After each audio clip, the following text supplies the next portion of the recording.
Hello and welcome to new and returning viewers. Today I'm taking a look at happiness and two books that I found particularly helpful. So I'm wearing my Infinite Possibilities shirt, and as you can see in the corner down here, we have Zena, who is definitely enjoying some happiness and comfort on one of my chairs. The first book I want to talk about is A Guide to Happiness. This is by Tara Ward. It was published in 2022 by Arcturus. A Guide to Happiness using mindfulness and meditation, and it includes audio meditation. Throughout the book, the author gives a lot of helpful tips and ideas. He begins with, "Welcome.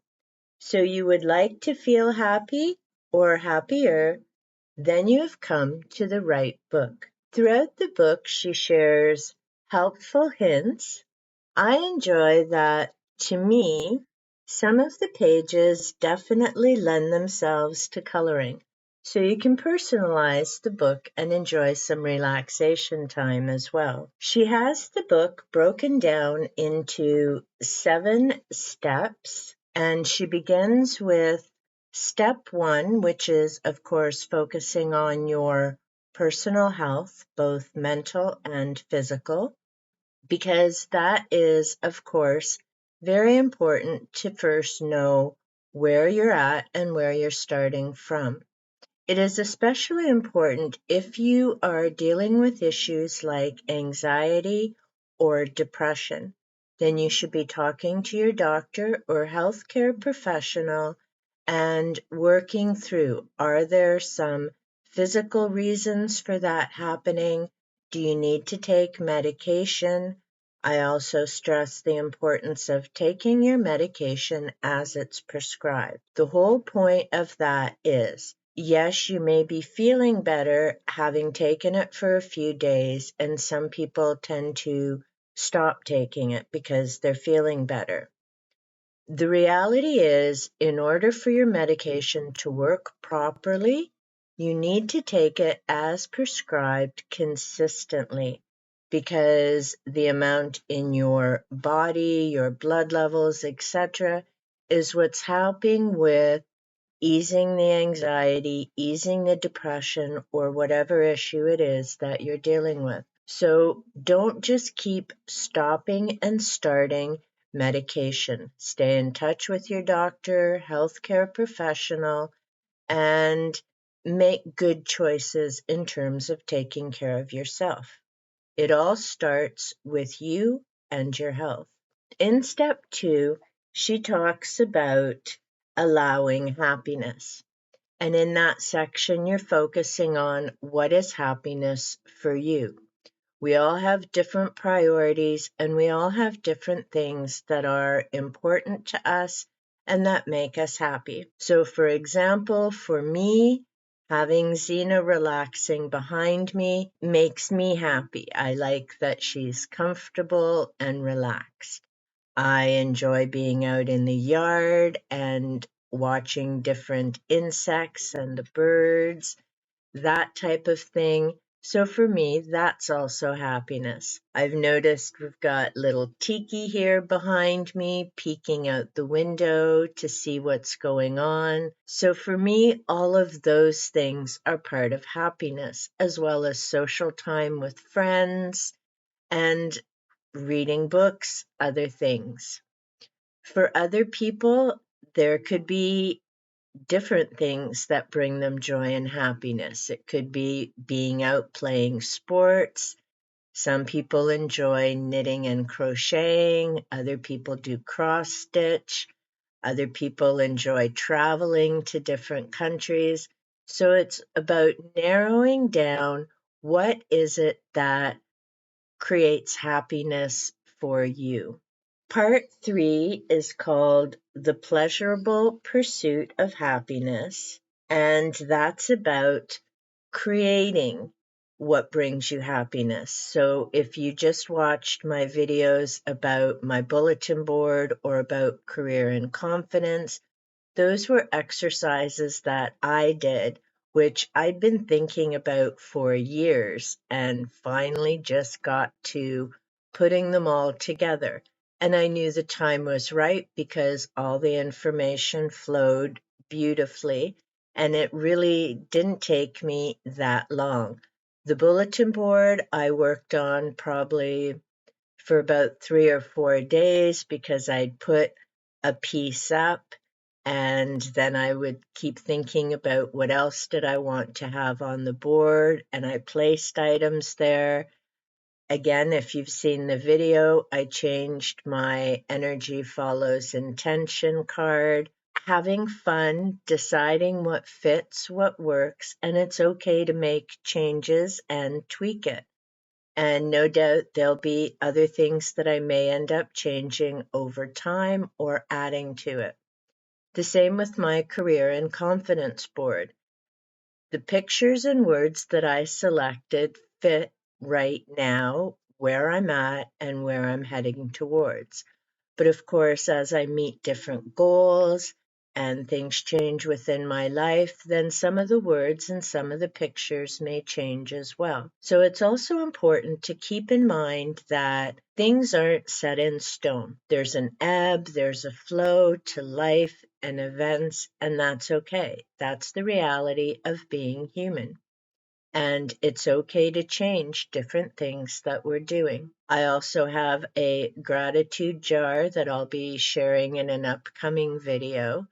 And again, it's, just having fun and creating something that I can look at because for me, it's about the visual reminders. And when I see that jar, I remember, yes, it may be a difficult moment, a challenging time. I may be having a lot of pain that particular day because, as I've mentioned, I live with chronic pain. But when I look at that jar, it's a reminder that there's always at least one thing I can move my thoughts and energy to and be grateful for and recognize the blessings that I have. On page 55, one of the hints that she has involves switching your other hand to write or draw to connect with another part of yourself. If you've read about brain theory and such things, you know the right hand is connected to the left part of the brain. The left hand is connected to the right part of the brain. One side is the analytical portion and the logical portion, and the other side has to do with creativity, visual, and symbols. So she's suggesting to, when you're doing some of these activities, if you're journaling or drawing, that type of thing, if you typically use your right hand, switch to doing it with your left, and same. If you're left-handed, switch to doing it with your right, just to see what happens. And yes, the process may be a bit slower, but it's about connecting with another part of yourself. For me, that stood out because I happen to be ambidextrous, and that isn't by choice. Because I went to a Catholic school back in the 1960s. Yes, I began life left-handed. That was considered a bad thing. And so when I went to school, I had to use my right hand. The irony is, although they switched me to my right hand, I can write and print with my left hand. Go figure. So sometimes I actually do use my left hand to do some writing and different activities. And I have to say, when I ended up having to have surgery years ago on my right hand, and I couldn't use it to make notes and things at work, it was very handy to be ambidextrous because I could still do my notes and things with my left hand. So in a way, they did me a favor by forcing me to have to use my other hand. But I am glad that that stopped being a thing in schools quite a while ago, and now People who are naturally left-handed get to continue being left-handed without assumptions being made.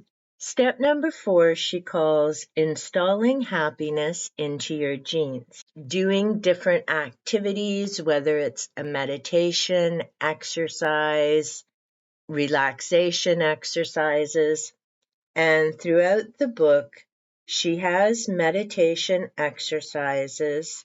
Step 5 is about making the time for happiness. And in that section, she talks about the messages that we give ourselves, or in other books, it's referred to as self-talk. So are we using words and phrases that set ourselves up for success, make us feel confident and positive, or are we using sentences about a lack of something, not being kind to ourselves, and putting ourselves down? And she talks about the importance of recognizing first, what are we saying to ourselves? And then 2, turning those phrases around so that they are positive and uplifting and encouraging ourselves. Because all of this, of course, begins inside with us first. And by feeling good about ourselves and setting ourselves up for success, the more that we enjoy success, whatever that looks like for you, and taking those little steps towards achieving that, then the more confident we become, the more we're willing to interact with other people and have positive exchanges, and there's that wonderful flow and ripple effect. But again, it starts first with ourselves and being honest with ourselves and being kind and loving to ourselves. Part 6 is called Everything Makes Me Happy, and that's finding joy and happiness every day of our life.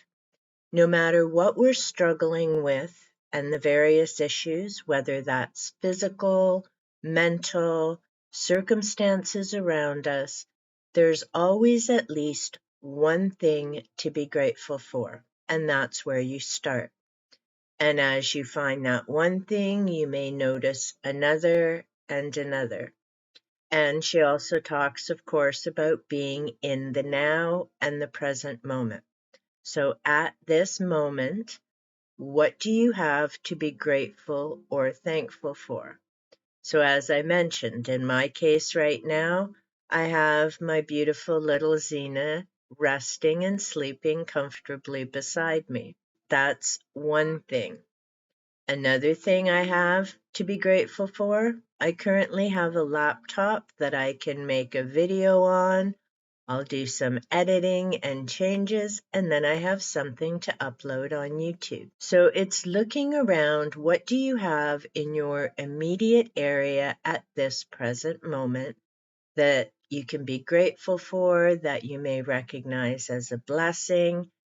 That also ties in with the work by Eckhart Tolle, and he's very much about being in the now.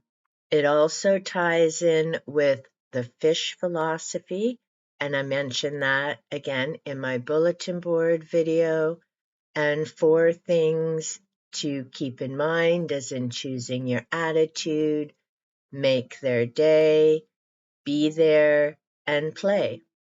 So keeping all of that in mind. And again, as I say, all the different work tends to interconnect. They say very similar things in different ways. So I believe it's important to check out a variety of different sources and find what makes sense and fits for you. Section 7 is called Stepping Stones, and she does a brief review of the different sections throughout the book, but also talks about the importance of recognizing that it's about the journey, not the destination. So enjoying the steps and the events along the way, recognizing life lessons as they come up, Again, it's not the universe giving you a kick in the butt and trying to knock you down. We all have challenging, difficult times, difficult situations, and it's usually from those most difficult and challenging times that we have a lot of growth if we remember to pause, take a step back, look at the entire situation, and what part of it do we personally have control over, and then making the necessary changes so that we can move forward and progress and grow.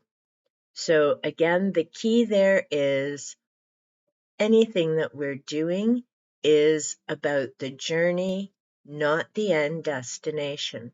And that, of course, comes up in The Alchemist as well. And I've done a video on that in the past. I'll be doing another video on Paulo Coelho's books with a brief summary about the number of books that I've read by him. And I very much enjoy his work. One, because they're parables, and I enjoy reading that type of story that has a lesson throughout it. And it's just a great reminder that sometimes, although we may take a detour and it seems like we're completely off track, sometimes while we're on that detour, we have met other people, we've learned other skills, we've come across important information that actually helps us along our initial goal. But if we hadn't taken that detour or side road, we may have completely missed out on that. So taking that little jog off to the side isn't a bad thing. And again, being kind to ourselves and recognizing that we're human, we're all going to make mistakes. Hopefully we learn from them, and then we continue moving forward. On page 118, you'll find a short workbook, and it goes through each of the 7 steps and asks important questions and provides space for you to do the answers. Whether you're looking to be happy or simply be more joyful and happy in your everyday life, this is a nice, short, easy read with some easy to do exercises. If you're into meditation, she has a number of those throughout each chapter. Throughout the book, she has little scanner boxes that you can go to get the audio of the meditation. So she has helpful hints throughout the book. As I mentioned, for me, I thought some of the pages will be great to do some coloring, which I enjoy and I find relaxing, so you can personalize the book a bit more. And throughout, she provides personal examples from her own life where she put these different things into place.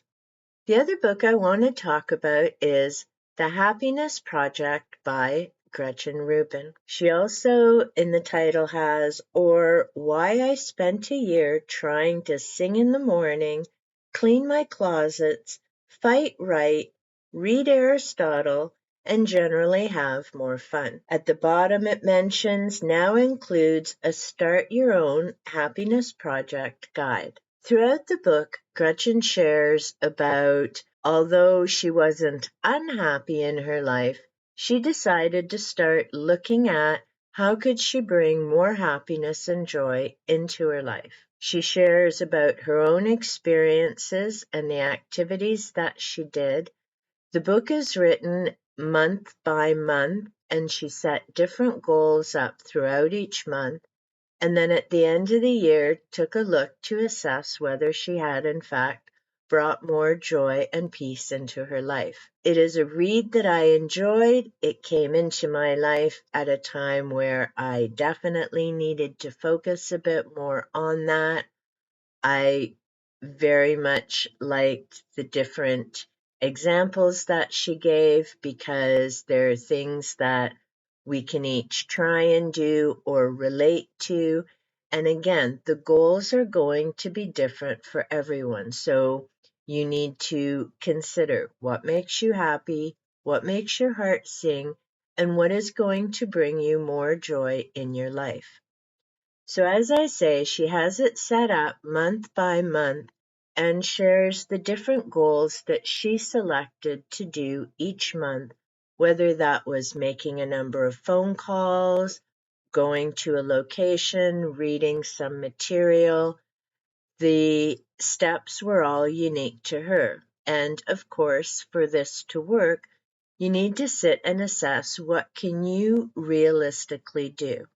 And maybe you just set one goal a month to give this a try, or perhaps you set 3. It comes down to how much time do you have, and what is it in particular that's going to bring you more joy and happiness.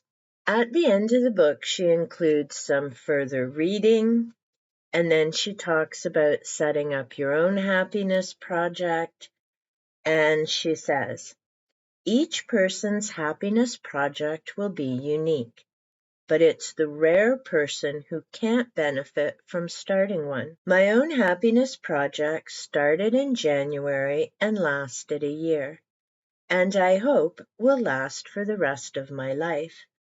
But your happiness project can start any time and last as long as you choose. You can start small, putting your keys away in the same place every night, or big, repairing your relationship with your family.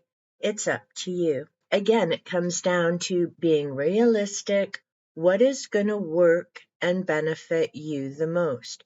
Maybe you just want to try this for 3 months and see how it works out. Or perhaps you want to go for the 12 months. And again, you can start at any time of the year. You may even want to do this as part of a book club, and each month all of you talk about that particular chapter. You can incorporate it in with doing other books as well, and maybe just a few minutes at the end of your book club talking about the happiness project and chapter. You could do this with a friend and keep each other motivated. What I would recommend is be very selective about who you're going to do it with. I've tried to do this twice with people, and unfortunately, the people I picked were busy, busy, busy. And the first one, we never even started. The second one, it was 4 months past when I wanted to start. We met for tea once to talk about where we'd be headed, and then the world went upside down with COVID, so that was the end of that. So I am potentially looking at starting this again someday, but likely will do it on my own, as then I can start it when I'm ready. But at the moment, I'm working through a few other books. So this will be on hold, but I definitely will be reading it over again as I found it very inspiring and motivating. And you can find Gretchen on Facebook. When I used to have an account, I used to check in with her there. And there are a number of other handy resources that she provides. You can just do a quick Google search for her name and find her other books and information as well. As always, if you have found this to be of benefit or helpful, be sure to give that like button a little tickle and leave me a comment down below. Have you read The Happiness Project or A Guide to Happiness?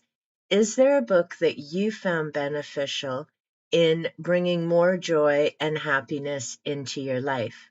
If you enjoy bookish content, as well as nature clips and silly cat videos, be sure to hit that subscribe button and turn on the notification bell so you know when I upload content that may be of benefit to you. As always, I appreciate your time and thank you so much for sharing it with me.